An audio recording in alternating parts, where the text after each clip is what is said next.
Well, good afternoon, everybody. Welcome to our first webinar this year, and then also the first webinar in the Revelation Pharmacy series. My name is Baylor Rice. I am a pharmacist and clinical liaison for Revelation Pharmacy. I've been at South River Compounding Pharmacy now for almost 25 years, and it's my pleasure to have you with us. If you will use the Q&A function, if you notice along the bottom of your screen, you can kind of hover and find something that says Q&A. So if you have any questions, please type it in the Q&A and we will answer those. Try to answer some as we go along, but definitely get to all of those at the end. And if you'll keep yourself muted, that would be fantastic, as we are recording these and these will be available afterwards. So if we go through this today and we kind of go over something fast and you want to go back and hear it later, we will be emailing out a copy of the recording to those that attended, but as well, you can certainly find that in the archive. I know we'll have that up on the South River YouTube site within a couple of days generally. So with that being said, I'm going to share my screen here.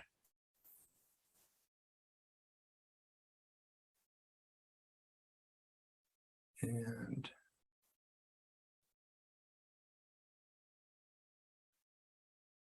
if we can find where that is.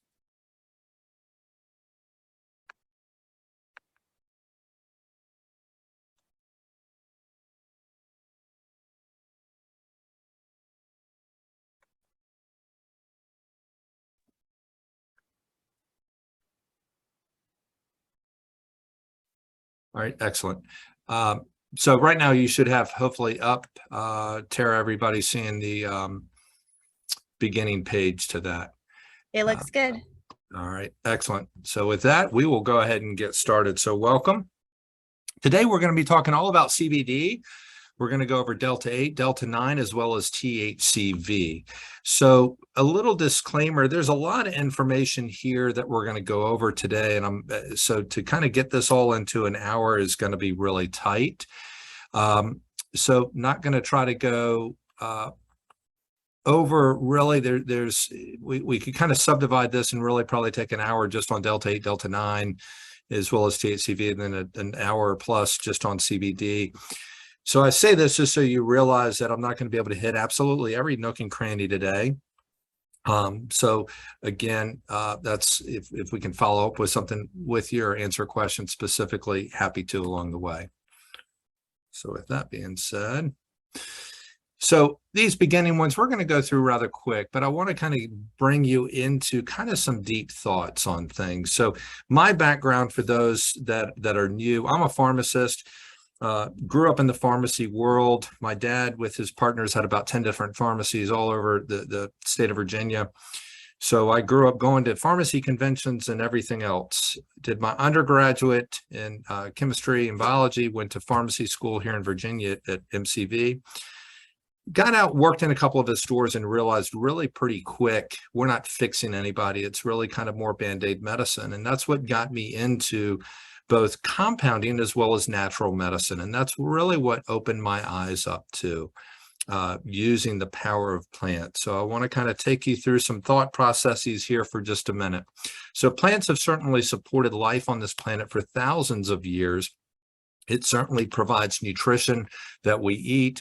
They help shelter us, help provide us the materials to go from one place to another, and as well help produce the oxygen that we breathe. So it's really, that's when you think about the medicine perspective, that's the beginning also where most medicine has come. So the thought is, what else is out there? So we've got this innate, very close relationship with Mother Nature. What's in the world that still exists that's going to help us figure out the next cure, the next treatment for whatever disease that we're working on? There are over 600,000 species of plants on the earth. And so when you think about pharmaceutical drugs, about 20% of those right now come from plants. For instance, aspirin that we probably have all taken at one point or time is from the willow tree. Morphine, of course, is from the poppy plant. And then most of your dermatological skincare, 85% of that comes from plants as well. So that's really kind of the segue of why we really want to be kind of talking about plants and the utilization of the chemical compounds therein and what the potential that can unlock for disease. So less than 5% of the plants that have been studied for their active compounds. So to me, I'm an optimist, I'm a glass half full guy. So that's exciting, right? We can think about, wow, if only less than 5% of the plants have really been studied for what its potential is, what are we going to find out tomorrow? What are we going to learn that's going to help take and be the next breakthrough? So when you just think about what's out there and undiscovered, I find it quite exciting, and that's kind of what gets me going in the morning. So to get into really more specifically in the cannabinoid space today, so we need to kind of break down plants a little bit. So we can think about that from a macronutrient perspective. So your fats, your proteins, carbohydrates, ketones, your micronutrients, your A's, B's, C's, minerals, and the phytonutrients. So more particularly that we talk about with regards to cannabinoids are the terpenes, the polyphenols, alkaloids, as well as the cannabinoids themselves. So the structure of which you can see, really, there's about 115 different cannabinoids that have been isolated out. So a lot of people certainly will refer to as CBD, and you'll hear me refer to that kind of loosely today as CBD, but just keep in mind that we kind of use as a descriptor when we're talking about cannabinoids, but ultimately cannabinoids, there are a bunch of them from CBG, CBN, CBCA, etc. And of course, delta 8, delta 9 THC are also cannabinoids. So when we think about the other phytonutrient pieces in the cannabis plant, you need to look at the other chemicals, the polyphenols, right? The terpenes. So all of these you may be familiar with as far as with the foods and plants that you come into contact with, a variety of them just in your everyday household. Well, they hold a variety of different health benefits, from being antibacterial, anti-inflammatory, anti-anxiety, anti-spasmodic, all over the map, right? So that's why typically when I think about using specifically CBD with patients, I'm using more of a mix of a spectrum of cannabinoids as well, with a variety of terpenes in them. So for instance, the line Boxley's Organic that has 5 main cannabinoids as well as 20 different terpenes in every lot and batch. So then that way, when you think about from a disease standpoint, we're hitting it from more angles versus just a singular one angle if you just were to use, for instance, a CBD isolate. So to give you something else to kind of think about, polypharmacy versus monopharmacy, right? So monopharmacy is what most of us are used to in the pharmaceutical space. Here's one molecule, here's a drug, here's the target that I'm going after, right? So really that falls in that treatment, sick care aspect. So most things certainly are degraded by the gastrointestinal system and then processed through the liver and the gallbladder. With nutraceuticals and what we're talking about today with regard to cannabinoids, CBD and THC, certainly that's hitting it from multi-angled, right? So if we're hitting a variety of different cannabinoids, and also we've got a variety of different terpenes in there, we can target many different target sites versus just one. So the advantage there in polypharmacy is a lot of times what we can do is use lower dosing versus having to use higher dosing to kind of force a singular equation. We can kind of hit it from a multi perspective and typically decrease some of the side effects and help with the compliance. And certainly this is where science is going to with regards to the industry and pharmacology in general with regard to well care. So the history of hemp, certainly that's been around for about 8,000 years. Certainly when you think back to the beginning of our nation, it was grown by George Washington, Thomas Jefferson. You saw it in the United States Pharmacopoeia, which for kind of geeks like me, that's kind of our Bible in the pharmacy world, right? So it was in there until 1937. And you think, well, kind of why? Well, the Marijuana Tax Act came around in 1937. So that was a federal law that imposed a tax on the sale of cannabis, hemp, and marijuana type products. And so really that's where, whoops, sorry, didn't mean to forward. That's where the whole piece kind of came in with Congress. Certainly this act at the time was opposed by the American Medical Association, but it did have fines and imprisonments and all that sort of thing associated with it. So you can say, well, why all of a sudden now are we able to talk about CBD and all of these different things? Well, in 2018, there was a bill that was passed. It was the Farm Bill, and that was really the predecessor to that was a 2014 Farm Bill, but that really kind of morphed and then came into play in 2018 and was finally signed by the president December 2018. So what that did was that gave a pathway that if the entity had a partnership with the state, the concentration of THC was less than 0.3%, and the oil was made from the flower of the hemp plant, then it could be legal. Okay, so that's what came about with regards to why do we have it now versus we didn't have it 5 years ago. So CBD versus THC, let's understand some of the differences there. So CBD is non-psychoactive, so it's not going to get you high, okay? It does have anti-inflammatory, pain aspects, immunomodulating, anti-anxiety, the list goes on, and we'll go over much more of those momentarily. THC is the piece of marijuana, tetrahydrocannabinoid, that does give you the high, right? And that's certainly federally illegal. It concentrations greater than 0.3% and certainly highly regulated. Hemp seed oil, I want to kind of divide this up a little bit because there's a lot of different products in the market space, and I think education is absolutely key. So hemp seed oil itself, so I'm not talking about cannabinoids or THC for a moment, just hemp seed oil. That in and upon itself has anti-inflammatories, anti-asthmatic, anti-thrombotic, immunomodulatory aspects, as do our omega-3s and 6s and 9s, right? So I'm an absolute huge advocate for omega-3 essential fatty acids. So think about it as another essential fatty acid, right? So a product that says, well, gee, it's hemp seed oil, it may or may not actually contain cannabinoids. It may just be the essential fatty acid piece, okay? So that's where it comes into, is a product that you're taking really, is it a CBD isolate? So, there are available, you can get CBD by itself, you can get CBG by itself, CBN, et cetera, and they're starting to really kind of unlock all of these different cannabinoids. Certainly when you do that and you get more specific on, I want this certain molecular structure, the price goes up quite a bit.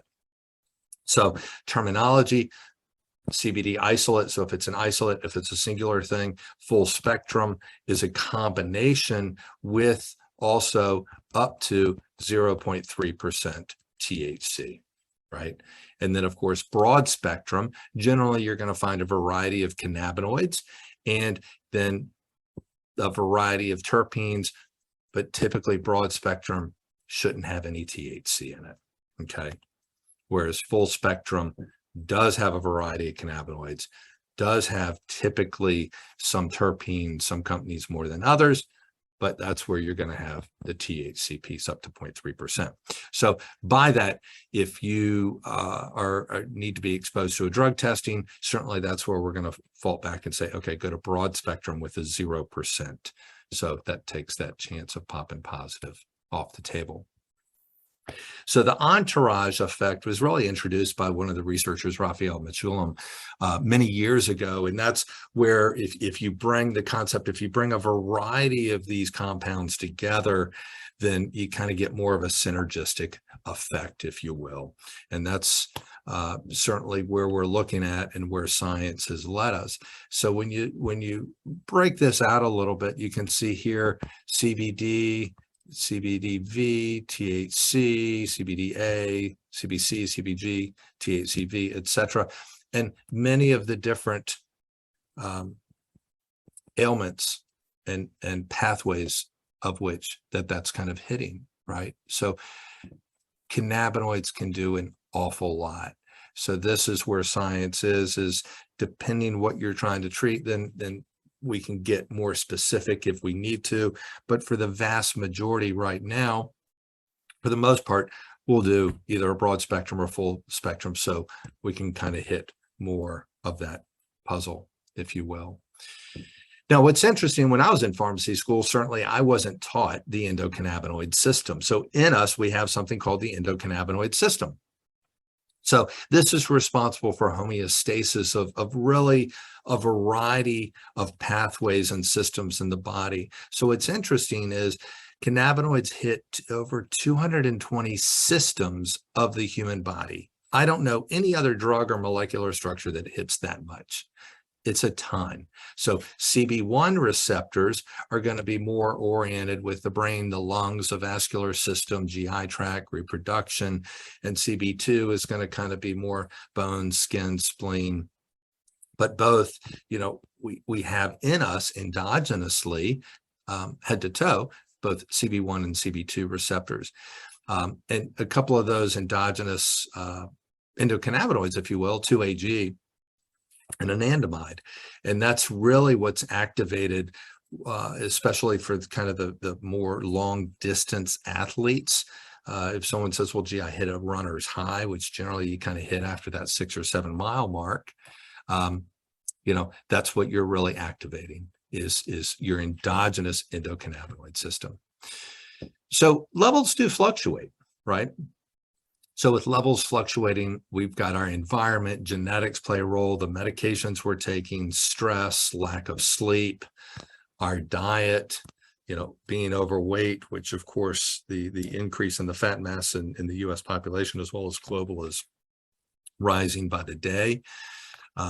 So certainly that's why we're talking today about, well, what do I need to do to try to help bring my levels up, right? Because of all these other factors, we're depleting our endogenous levels. So that's why we want to think about bringing in phytocannabinoids to balance that piece and to help. Now, this is a statement from National Institutes of Health I find very interesting. Modulating the endocannabinoid system may have therapeutic potential in almost all diseases affecting humans. That's absolutely huge. Absolutely huge, right? And that's where, a moment ago, I mentioned 220 systems, not just pathways, but systems of the human body. That's a lot of biochemistry. Raphael Chulam also said, I can't list all the physiological systems and conditions affected by cannabinoids because there are too many. Again, absolutely exciting. Real science versus fake science. There's certainly a lot of information out there, some very good, some makes you scratch your head. And that's where certainly being a pharmacist, being a researcher, go and look at the peer-reviewed literature. So there's a system in place versus just looking at blogs and social media and believing what, Uncle Jim Bob behind the barn said. This I copied out. I did a search to update my records just last month. So I want to say this was almost a month ago. And you can see, so I put in here endocannabinoid system into PubMed to see how many different articles came up. Over 7,000 articles in PubMed on the endocannabinoid system. So if you go to a practitioner or somebody that you're working with and say, well, there's not enough research. Well, I kind of beg to differ on that one. There's a ton of research. Do we need more research? Absolutely. Absolutely. There's so much more to be done, but there's a ton already out there and it's coming out more and more every single day, which again, I get so excited about. So I'm going to blow through a lot of these. My purpose of including these are not to read through these abstracts and bore you, but I just want to kind of hit the highlights so you understand there's science behind what I'm telling you today, okay? And you can take time and go and pull up all these studies if you want to, because Lord knows there's a ton out there. So endocannabinoid system in the in the central nervous system. So certainly helps with balancing the central nervous system. I find it helps with balancing the norepinephrine, epinephrine, serotonin, GABA, PEA, histamine, glutamate, all of those different receptors. So, what's interesting is we can actually look at that neurochemistry. There's a urine test we can do that it's a take-home kit. We get you pee in a cup, you send it off, we get the results back in a couple of weeks, and it tells you where your neurochemistry is. Well, endocannabinoids push that. What else we can use for pushing it? Kind of side note here, we use amino acids to push that instead of your typical antidepressants and serotonin selective reuptake inhibitors. Cognitive health. So it helps with anxiety, depression, dysregulation, drugs, right? Anxiety. Many of those medications certainly are addictive.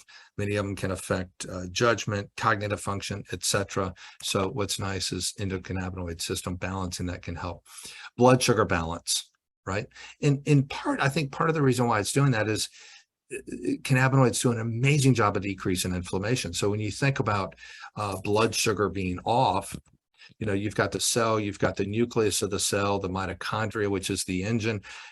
We get something called insulin resistance. So the cell wall gets more stiff and rigid. So we eat food gets turned into a usable sugar. And so the pancreas secretes insulin. So insulin serves as channels to get that glucose into the cell. So then we can transport it to the nucleus. That sends signals to the mitochondria. So boom, we get energy out of the cell. Physics 101, right? Energy in, energy out. But when that cell wall gets more stiff and rigid, what does it do? Bounce off.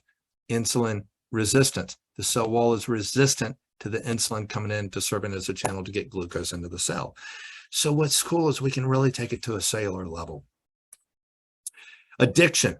Oh my goodness, the data on using cannabinoids to help with drug addiction, to help with pain, etc., is just astronomical. Seizure, right? And there's a drug that's been approved for seizures, Epidiolex, right? That's a cannabinoid, that's CBD. So that is an FDA-approved drug helping with seizures. Mood disorders, PMS, depression, heart disease, women's health, specifically endometriosis, right? In that one, pain, immune, stress, PTSD, sleep, kidney health, mental health, gut health, liver health, migraines, neurological health, reproductive, intestinal, skin, weight. You get an idea. Again, there's over 7,000 articles. I could sit here all day long, probably for the rest of the week, and go through them. But I wanted to at least give you a flavor of, yes, there is clear scientific evidence and backing up why and what we use CBD for. So there's one camp out there that says, well, do you need THC for it to be efficacious? The answer is no, you don't. Does it help? Sure, it helps if you can do it. THC is another cannabinoid, so it is going to help, but you don't need it. So if you're one of those, certainly first line responders, federal worker, etc., that is worried about or at risk for a drug test, then of course we want to be 100% THC free so we don't kick off a drug test and get you in trouble. Okay. So don't worry. Yes, it will still be effective without the THC. And again, there's almost 1,200 articles on the bioactivity of CBD without CBD having to be in there. And what's interesting, notice right here, there again, more data, Parkinson's. Honestly, I wish we had CBD. We didn't have it available at the time. My dad had Parkinson's. His brother had Parkinson's as well. I wish I had CBD to be able to use for my dad. Would have made a world of difference. JAMA, Journal of American Medical Association, did a systemic review of cannabinoids.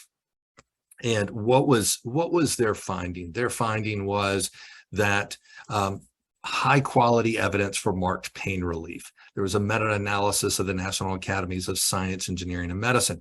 Their conclusion was it's conclusive or substantial evidence of cannabinoids efficacy in pain relief. Petsky did a systemic review of cannabinoids in pain. Conclusion, cannabinoids are effective for pain relief. So when you think about the opioid epidemic that has occurred in this country, it's absolutely overwhelming. So some people will think, well, can I still use CBD if I'm on narcotics? The answer is yes. And part of the reason why I can say yes so definitively is they have done a CBD and fentanyl pharmacokinetic study. So fentanyl is a very potent narcotic. I mean, this drug is in micrograms. And right now, actually, when you look at, if you watch the news, there's drug overdosings all over the country with things being laced, illegal drugs being laced with fentanyl. I mean, it just takes a speck of the stuff. And so the worry with using narcotics is as you dose it and get it higher, certainly you can suppress respiratory, so have respiratory depression. So what they found is CBD did not increase that risk of respiratory depression and no increased cardiovascular risk. So that's why you can layer it on top, get better pain control, and then ideally start weaning down off the narcotic. Also, when you look at cravings, so statistically, there have been reduction in heroin cravings after one dose of CBD at an hour, 24 hours, as well as 7 days. CBD decreased cigarette use among those participants and also reduced anxiety in patients. Maine did a huge 1,500 opioid patient study with chronic pain. And this is really pretty interesting. You can see it decreased the use of opioids by about 3/4, but then look at the other things that were an offshoot of this, right? They saw a decrease in anxiety meds, decrease in depression meds, decrease in sleep meds, decrease in migraine meds, and almost a 50% reduction in alcohol intake. That's huge, right? So if you can't tell, I'm kind of the anti-drug druggist in a way. Brightfield study looked at 1,400 hemp users.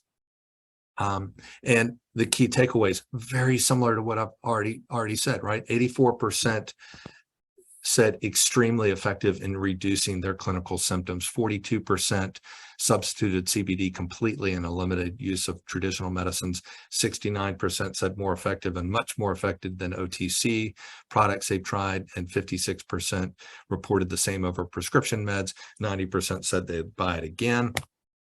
Of that, the pros of the hemp-derived CBD, relief without the side effects, and it doesn't get me high. The cons were it doesn't get me high, and lack of availability, certainly at that time. Well, certainly now, certainly a whole lot more availability. World Health Organization, I think probably most everybody has heard of them. CBD, the three very critical statements that they've released. CBD is safe and well tolerated in humans. It's not associated with negative public health effects and not associated with abuse potential. Huge. Right? So why is it so effective of helping with addiction and everything else? Because it doesn't have that abuse potential. So being a pharmacist, I always think, all right, well, what's the negatives? What do we have to worry with? What do we have to watch? So it does interfere with the cytochrome P450 enzyme. Now, for those that know anything about that, that's an awful lot of drugs, okay? And there are some other enzyme pathways by which it hits, but ultimately, rubber meets the road. What do we see? And what have I seen in practice?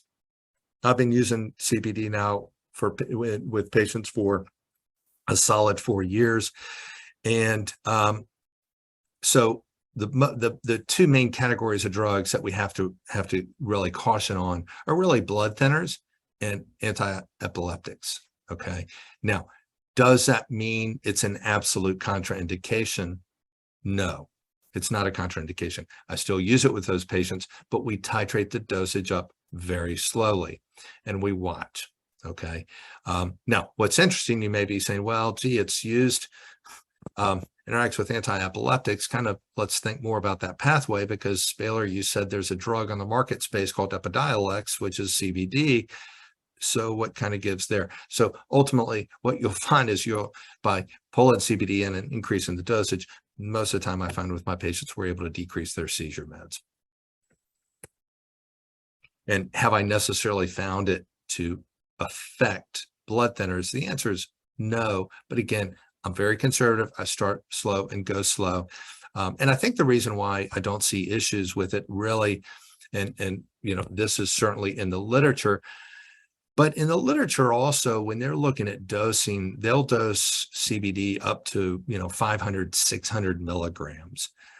That's very high. Most of my patients, are somewhere between 20 and 60 milligrams, the majority of them. Let's probably say most of them at that 30 to 50 mark. Okay. So when you're talking at studies and when they're looking at interactions, they're talking also much higher dosing typically than what we see. So I think that's really, if you crank it up, then we're going to be far more likely to see those interactions. I touched on this really briefly, but it is the Wild West of CBD still. FDA has done studies showing 91% of products do not match packaging, and Journal of American Medical Association, 70% of CBD products do not match labels either. So on average, about 80% of the supplements, and this goes for supplements, not just CBD, but on the market space are not what they claim on the label.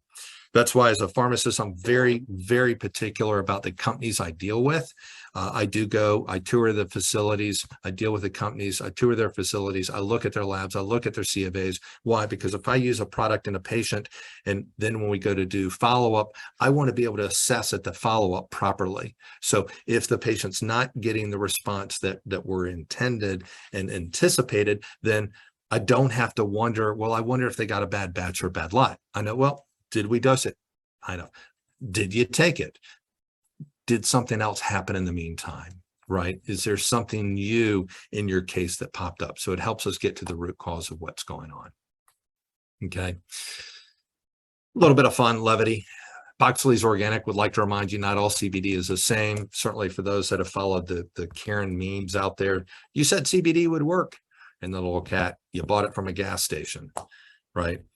I can't tell you honestly how many times I see that in a week, patients coming in, I tried it. And then we get them on the right quality and they come back and say, all right, yeah, that worked. Glad I tried something with the right chemical composition. Certificates of analysis. Certainly, I do a lot of work with Boxley's Organic. They test every single batch, every single lab lot. It's done by a third party. It includes the cannabinoid content, terpene content, pesticides, heavy metals, microbes, and it is absolutely lot specific. And that's what you want to watch on the products. For instance, you can see, let's see, I did away with my thing, so I can't see myself right now, but there's a QR code on the product. So you can literally take your phone, take a picture of that QR code. It'll take you to a website and you put in the lot number in there and boom, it's going to give you about 10 pages worth of data. So in that way you can see exactly what that specific lot is. And I have seen a lot of bad C of A's. I've seen a lot of companies out there that'll do a little bit of testing to say they're doing testing, but really when you pull up the testing and look at it, they're not doing everything. They're not looking at pesticides or the microbes or the heavy metals. And the reason why heavy metals are so important is hemp grows very fast. So it pulls, think about it. If it's growing so fast, it's pulling every nutrient out of the soil. So it's pulling not only the good nutrients, but it's pulling out anything potentially that's bad. So if the people that are growing it don't know what they're doing, which there's a lot that don't, right, because of the popularity onset, it's going to pull out the bad stuff too. So heavy metals, pesticides, herbicides. We talked about drug tests just a little bit. So the full spectrum, although it's just a teeny tiny bit of THC, possibly could. It's unlikely, but it could. And that's where if you are susceptible to drug testing, let's go broad spectrum that has a 0 level of THC.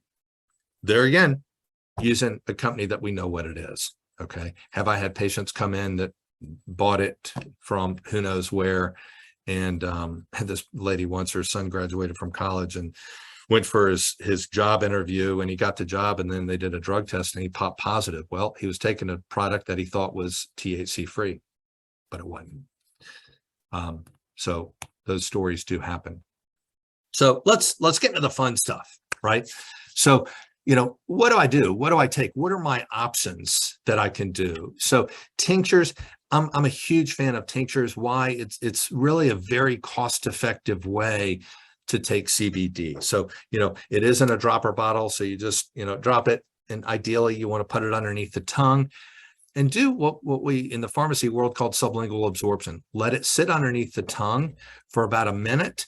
And then from there, you can swallow it. So that way we can get more utilization out of the milligrams and get a better bang for your buck.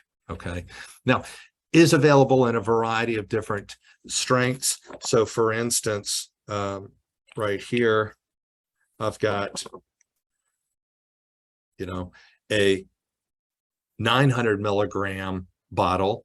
I've got a 1350 milligram bottle, and I've got 2250. So what that means is how many milligrams are in the bottle, right? Whoops, sorry. So as you go up, so one dropper full is typically about 1 ml. So that would be 15 milligrams per ml. So with most patients that are just starting, I'll either start with the 450 or the 900. And then as you increase the dosage up and find that you're taking more to get after it, then we can certainly use a more potent, more concentrated formulation, if you will. And why would you do that? Because then that way it's less expensive per milligram. We've got a variety of different flavors, from unflavored, sweet mint, citrus orange, and our full spectrum is the key lime flavored.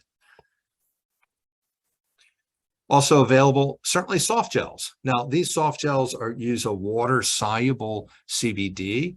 They are THC free, so they are broad spectrum.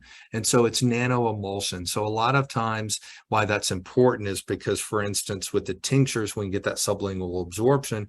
So the technology we've got in the soft gels allows it to optimize with regards to that GI degradation.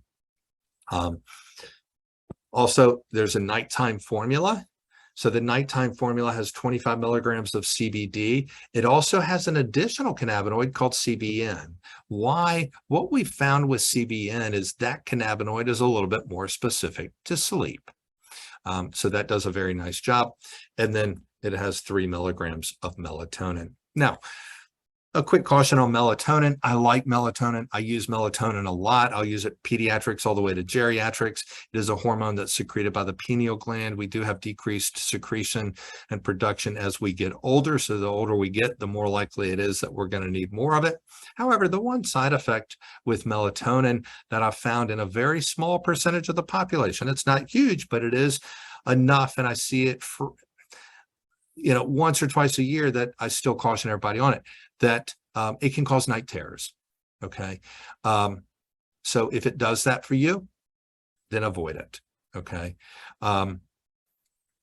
Otherwise, very well tolerated. Safety, you may say, well, is 3 milligrams high? No, I'll use, for instance, in my breast cancer patients, I'll go up to 25 milligrams a day on melatonin. And yes, there's data to back that up.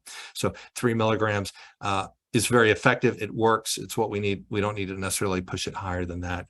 Again, we're kind of hitting it from a few different perspectives and pathways. Gummies. We all like gummies, right? Gummies are fantastic. And we did just recently update on this. So if you're looking closely, this says 10 milligrams, but they did just increase that up to 25 milligrams per gummy.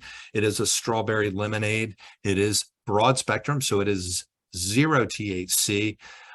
Lovely strawberry lemonade flavor. Ideally, with any of the gummies I talk about today, ideally, let it dissolve underneath the tongue.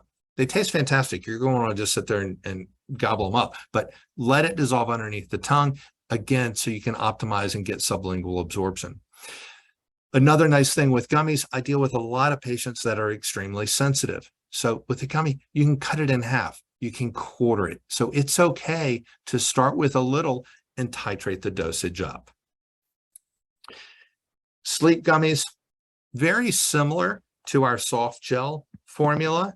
Okay. 5 milligrams of CBD, 5 milligrams of CBN, and 2.5 of melatonin in a gummy.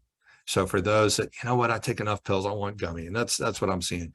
Our gummies are vegan. They are gluten-free. And this particular nighttime one is a elderberry flavor. It's really nice. And only 10 calories per gummy. So if you're worried, oh my goodness, is it going to hit my waistline? 10 calories ain't going to kill you on that one. Drink sachets, right? Energy drink. So this has 12.5 milligrams of CBD, 75 milligrams of caffeine. Yes, a little kick in there. And it also has some electrolytes in there. It is THC free. So a great alternative for those of you that are out there going for the Red Bull in that afternoon crash. And, we probably are at that afternoon crash time this afternoon, depending where you are in the country. So great alternative to the Red Bull, certainly much healthier. And then you're getting a nice 12.5 milligram hit of CBD. Side note, for those that like to mix the Red Bull with vodka, is this a nice little alternative to that? Yes, I have tried it, and yes, it does work and it does help. And CBD decreasing inflammation and having some electrolytes in there certainly also tends to help with the morning after a little bit. Topicals. I love using topical therapy. Will I use a combination of topicals in addition to oral? Yes, depending what we're doing. Let's say, you've got fibromyalgia or rheumatoid arthritis, and Baylor, I just hurt freaking head to toe. Are we going to, give you a bath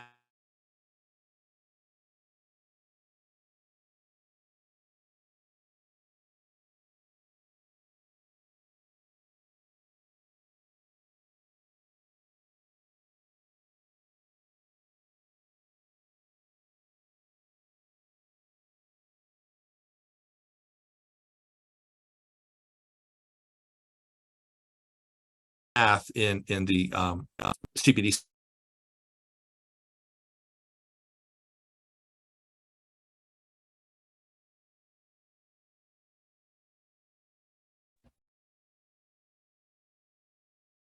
I tell you, I use it a lot for my migraine patients also. So, put a little on the temples, put some on the temporomandibular joint and the back of the neck, take it down the shoulders. If your shoulders get impacted as well, works absolutely fantastic. Or, different sites. I blew out my meniscus and there were about 3 different things I did walking my dogs about 3 years ago. I didn't take a single narcotic, didn't take an NSAID. I took our 2250 tincture and I did the salve and didn't end up having to have surgery. I got through it just fine. So very potent, works extremely well. The sports cream. Baylor, Yes, ma'am. can you put your can you share your screen with us one more time? It just popped off there for a second. Okay. All right. I was wondering because all of a sudden my screen flashed and I was wondering what was going on. Yeah, you froze for a minute. We can still hear you really good. Just put your screen popped off. All We right, can see you though. hang on a second, guys. I'm sorry about that. Where did? All right, here we go. That should be back now, right? Perfect. Thank you. Okay, I'm sorry about that, everybody. Technology, right? It's wonderful when it works well. So thanks for your patience. So the sports cream, muscle, right? We have more muscle tightness, more muscle flare up. So, can you use that in combination with your Flexeril, your cyclobenzaprine, or your tizanidines, et cetera? Yes, absolutely. Hopefully what we can find is you can decrease your dose with this. So topically put it right on as frequently as needed. You're really not going to overdose on the stuff. For those that, I'm allergic or sensitive to lavender, eucalyptus, we do have an unscented one that is 250 milligrams per pump. Again, being a compounding pharmacist, I'm very aware to sensitivities and allergies. All right. Whoops, I think we went too far. Pet chews.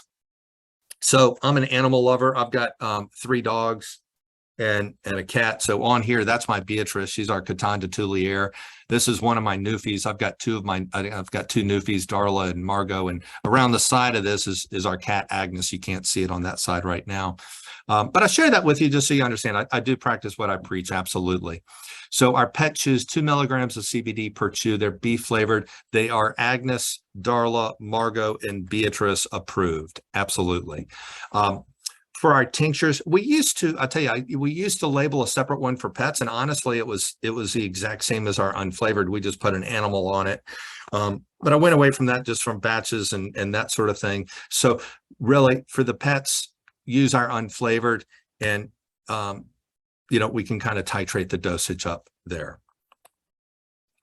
Dosing and delivery, right? So how do we do this? And, we do individualized dosing, but also on something like this where, certainly talking to the masses and have to kind of give you a general idea of where to start. Generally, I start with about 15 milligrams a day and work the dosage up from there. So if you're doing the tincture, and I've got 5 milligrams because depending on which strength bottle, that could be more or less. But let's say you're using the 450 strength, then that would be a third of a dropper full 3 times a day for 5 days. Go 5 days. Evaluate your condition. Did it help with why you're taking it? If it did, great, hold there. If it didn't, well, not quite yet, increase the dose. Go another 5 days. Reevaluate it. Increase the dose. Whether we're using the gummies, the soft gels, or the tinctures, that's honestly the trick. We keep increasing it up until we hit your desired effect. Or if you get daytime sleepiness, that's the signal that we need to decrease the dosage. Now, being a pharmacist, I realize dosing things 3 times a day is a pain in the you-know-what. So that's ideal, okay? 3 times a day, what I have found is we're able to get away with a lower milligram collective dose during the day.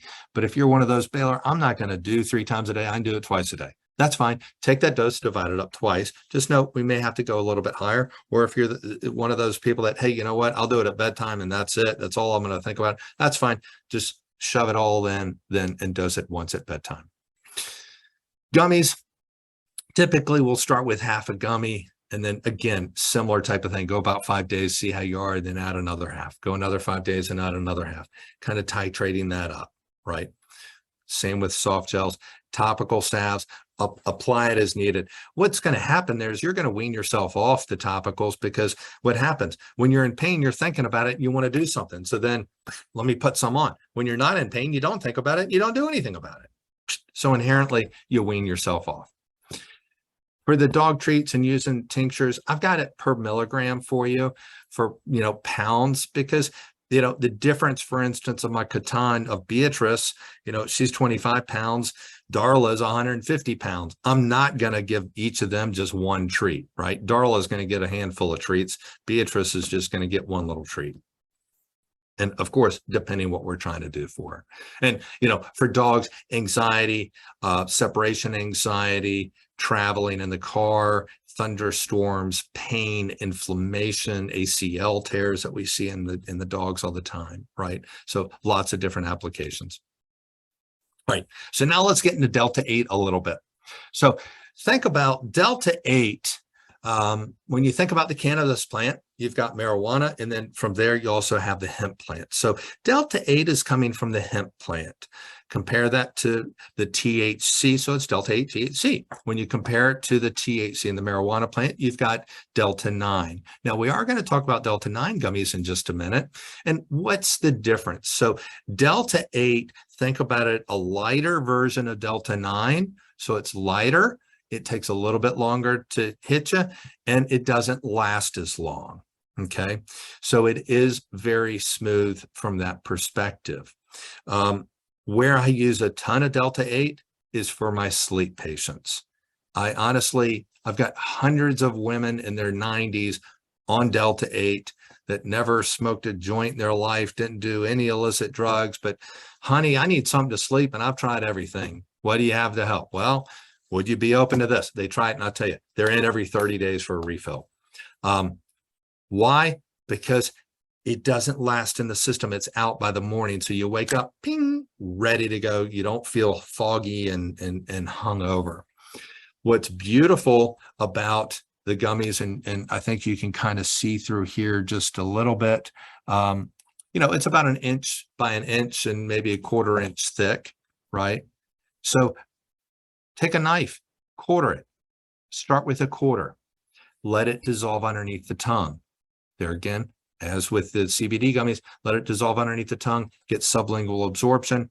If you're using it for sleep, do it about an hour, before bedtime. Same precautions as alcohol. Don't drive with it. Are you going to get stoned? Absolutely, yes. Okay. But don't drive with this stuff. Don't do heavy machinery. Certainly drug test, this has THC. So drug test, you will test positive. So if you're sensitive to drug testing, don't do that. Or rather, then that's going to preclude you from using Delta 8. Also, anxiety, pain, inflammation, depression. That's the areas that I find Delta 8 as well. Also, side note, I work with a lot of menopausal women, and oh, honey, I want to lose some weight. I want to lose 15 pounds. Well, come to find out, they're having a couple of cocktails every night. Well, how many calories are in your cocktail? Well, 250, 300 per cocktail. So you're talking 500 to 600 calories just in your drinks, let alone what else you're eating. Well, guess what? 10 calories in a little Delta 8 gummy. So, if you're looking for something to kind of relax and take the edge off the day with very few calories, again, that would be a good alternative. Or of course, ladies weekend or guys weekend and just having some recreational fun. Again, be smart, be at home, don't drive. Delta 9. So along the same vein of the Delta 8, but with Delta 9, these also contain 100 milligrams of CBD. So you're getting a very nice dose of CBD along with that Delta 9. Delta 9 is going to hit you faster. It is going to hit you a little harder, and it is going to last longer. Okay. So personally, I can do half of a Delta 8 at night. I don't need more than half. Half does fine. Man, I sleep like a baby. I wake up the next day ready to go. If I do half of a Delta 9, I'm going to still be a little foggy in the morning. Okay. But for some patients with more severe pain, more severe inflammation, and or heavier anxiety, or have tried the Delta 8, and I'm having to take, 2 gummies and dose it a little bit harder, then certainly we can transition to the Delta 9. Or if it's somebody that we're working with that's trying to come off a flower that's been smoking marijuana, again, a great alternative. We don't have the carcinogens, we don't have the stuff affecting the lungs, and you're getting your THC dose without having a negative impact on lung function and all the other pesticides, herbicides, where you get in the flower, right? Also, Delta 9, if you compare it here, I'm in Virginia, we do have dispensaries. You have to have a medical card. You don't need a medical card for this. And then also versus compare pricing to what's in the dispensaries, about a third the price. So very cost effective. THCV, again, a specific cannabinoid. It is from the THCV strain. However, it doesn't have a psychoactive component to it. So it's not going to make you high, not going to get you stoned. Where we use it, hence the name, we call this fruity focus, because it helps with focus, concentration. Also helps with energy. Another positive is it does help kind of decrease appetite a little bit. Okay, so we do have some folks that kind of use it in concert with some of the things we'll use for weight loss. Nice fruit flavor, works well. So with that is, as I said, CBD and Delta 8, Delta 9, and THC in a quick nutshell. I do want to take just a minute to cover, because I always have my patients ask or come in, well, Baylor, what do you take? What should I be taking as what I've gone to call my Baylor's baseline? What should you be taking to be healthy? Theoretically, we should get everything in our diets. The state of the nutrition of the food these days, it ain't going to happen. Again, 65% of genetics is modifiable. So we've designed our phytonutrient multi. It's a food-based multi with what's called methylated Bs in it. So it's designed to protect the genetics of the helix of your DNA. Okay, so it helps with oxidative stress with the methylated Bs. 50% of the population has what's called an MTHFR deficiency. So in those patients, we see increase in neurological as well as cardiovascular disease. So I hedge my bet. I put everybody on methylated Bs. You heard me speak a little bit about fish oils earlier when we were talking about just hemp oil itself. So huge advocate of fish oil, helps everything head to toe. Vitamin D, certainly bringing in a baseline of vitamin D, helps with inflammation, helps with the immune system. And then, of course, CBD. Typically as baseline, let's say I see folks all the time, 45, 55 on up. Baylor, I'm healthy, nothing's wrong, but here's what I have in my family history, or what do I do to keep at the top of my game? Well, because of CBD's anti-inflammatory impact in the way that it hits 220 systems of the human body, again, I hedge my bet. Let's bring in 20, 25 milligrams of CBD a day just to help squelch inflammation. Ultimately, cardiovascular disease is the #1 killer for men and women in the US. When you unfold that, what's behind cardiovascular disease? Inflammation. What's behind Alzheimer's and dementia? Inflammation. Diabetes has an inflammatory component at the cellular level, as I drew a picture earlier, right? So what does CBD do? A wonderful job helping with inflammation. Stress, Lord knows we're all stressed. So I kind of put my top 3 go-tos. Cortisol support is one of our adaptogenic formulas. Works very well helping to support the adrenals. It does have a little bit of L-theanine in it. I will add extra L-theanine if we need to. Adrenal support is another adaptogenic formula, kind of similar to cortisol support. This one I use more if that energy is just absolutely totally zapped. Sleep. Spoke about a couple of sleep options earlier with regard to CBD. There's some non-CBD and certainly non-Delta 8 things that we've got a whole variety of things for sleep depending what's going on. And then, of course, joints. As we get older, we tend to break down that cartilage. So our joint complex has a hops extract and then a type 2 collagen. So it hits both the inflammation as well as the cartilage piece of it. So to conclude, hemp-derived CBD is very effective for a variety of patients. And I think one of those things that ought to be the option in the arsenal. Great safety profile. And remember, only some CBD is legal, only some Delta 8 and Delta 9. We dot our I's, we cross our T's. We're going to make sure everybody's taking the right product. And of course, we're looking at the C of A's. We do have a webinar special for those that are on with us today. A free energy drink mix. So a sachet for every $50 of purchase of the Boxley's organic products. So certainly, you get $50 worth, one drink mix, get $200 worth, get 4 of them. Just mention that if you order online, just mention that there's a little note section that you can free type stuff. Just mention that you're a webinar attendee and we'll certainly take care of that for you. You can go to southriverrx.com and click shop now, or certainly, whoops, didn't mean to go too fast, or certainly stop in, certainly one of the locations. If you're here in Virginia, South River here is here in Richmond. If you're in Austin, Texas, you've got Austin Compounding Pharmacy. Everwell is there in Pensacola, Florida. Pharmacy Specialist of Central Florida, they're near Orlando. Innovation is in Georgia, near Kennesaw. Eastern States Compounding up in New Hampshire, and Pencoe there in Colorado.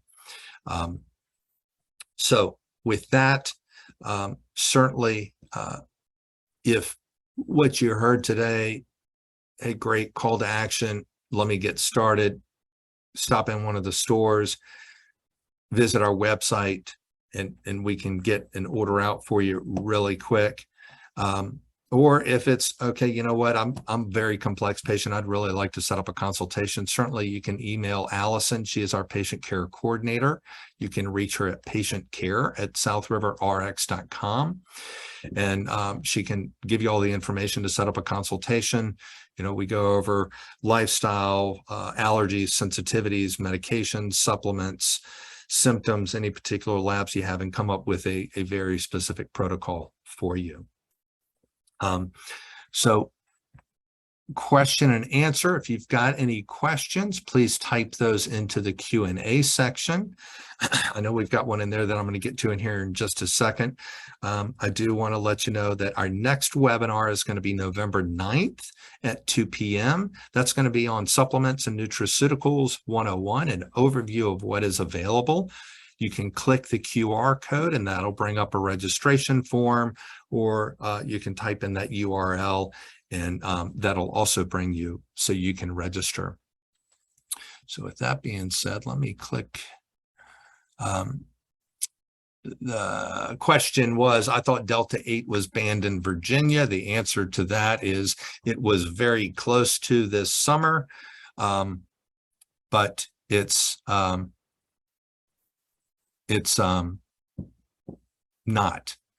It's got a little leeway. I think we've got at least 2 more years.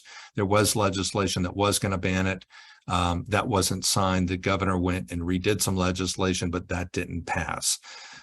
So yes, it is still legal. Our Delta 9 is legal. And in fact, with that legislation this summer, it was even going to be full spectrum CBD was going to be illegal. It was just absolutely made 0 sense. On the site, I don't see where I can put in webinar attendee.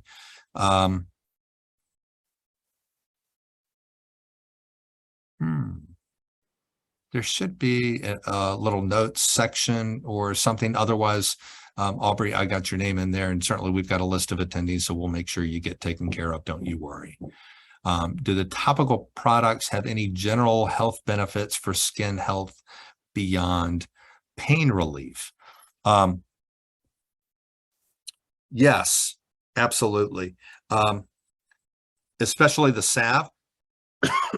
Pardon me, I need to get a quick thing of water. For the salve, eczema, psoriasis, we've used it for that. Pain, inflammation, healing in general. I'll use it post-surgery once the scar is there to help decrease the redness and inflammation.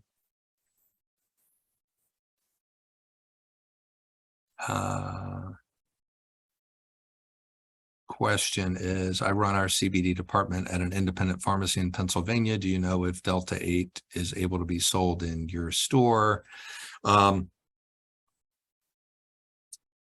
Pennsylvania is fine with CBD. There are a number of states, one of which, New Hampshire, we can't do Delta 8, but we can do Delta 9. Colorado is no Delta 8, but we can do Delta 9. And what's interesting, it tends to be the heavy pot states, if you will, the heavy legal marijuana states have kind of banned Delta 8. And the reason why is because it's really cut into the sale of marijuana hugely. But you can also send, Ms. Smith, you can send a note in and we can talk more offline off of that one. Do the topical, let's see, we answered that one.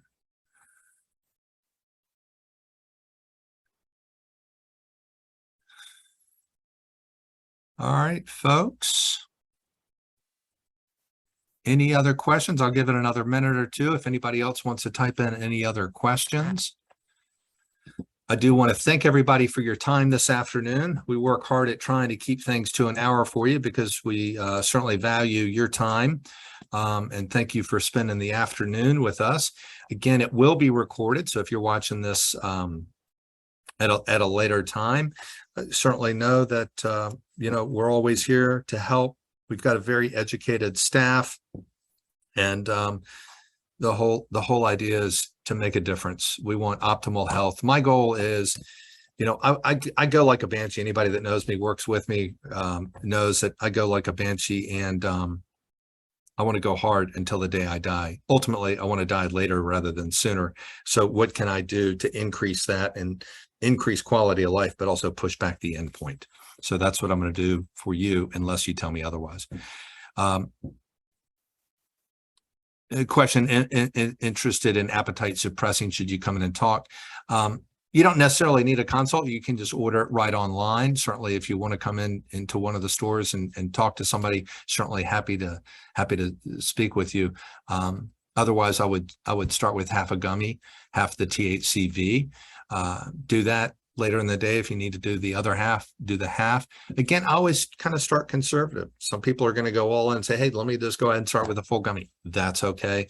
I like just kind of starting a little bit lower and then working up.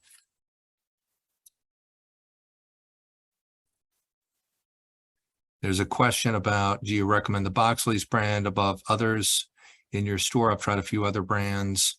Very sensitive, but need help with insomnia. Very groggy the next day. You know, what we may want to do there is, if you've tried some different things and you've been fighting that for a while, we may want to do a cortisol saliva test on you. And the reason why saliva versus blood, and I'll draw a picture on my screen, and my screen just went bye-bye, because blood's a single spot in time. I want to look at cortisol in the morning, before breakfast, before lunch, before dinner, before bedtime. So I want to be able to track what's called this diurnal pattern to it. So I want to look at the cortisol. I want to look at the DHEA. We can also look at a urine test causing urine drug test looking at the neurotransmitters, which can affect sleep. So I would advise looking at those data points, and then we can certainly get that information in, and that would really afterwards require a consult to go over. Question, does Delta 8 cause brain fog more than Delta 9? No, Delta 9 causes brain fog more than Delta 8. Absolutely. Typically, Delta 8 is going to be out of the system by the next morning.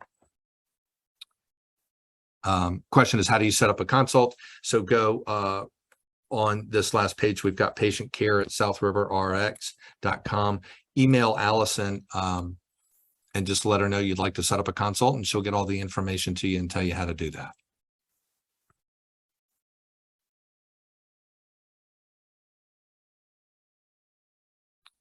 All right, guys. Anything else this afternoon?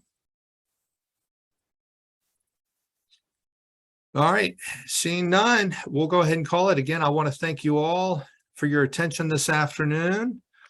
My pleasure. We enjoyed it. If there's anything else any of us can do for you, please don't hesitate to reach out. Thank you so much, and have a wonderful afternoon. Bye-bye.